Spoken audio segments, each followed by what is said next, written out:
méthodologie du bilan carbone, c'est de quantifier tout type d'activité et de comportement ou d'objet dans un seul critère qui est les gaz à effet de serre. Donc oui, on pourrait s'amuser à quantifier des choses très simples. Combien en termes d'empreinte carbone ça coûte quelque part, ou quels sont les rejets associés à l'achat de ce produit, le déplacement en voiture à tel endroit ou une activité de loisir entre, je sais pas, faire du kart ou de la pêche.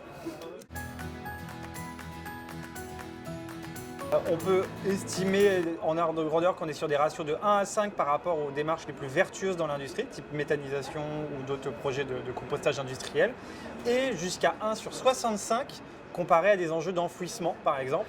Donc on est vraiment sur des ratios énormes en termes de gain d'énergie.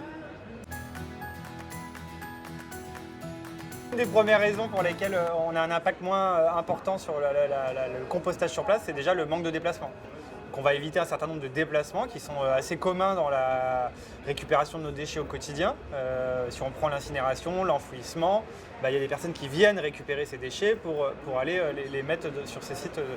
Donc voilà, donc déjà on évite ce poste qui est quand même non négligeable et on va pouvoir aussi, au-delà de ces démarches de déplacement, économiser en énergie sur la méthode en tant que telle, puisque là, le gros du travail est fait par du vivant, par des bactéries, alors que lorsqu'on va travailler sur de l'incinération, par exemple, on va avoir besoin de chaleur pour pouvoir travailler ces déchets.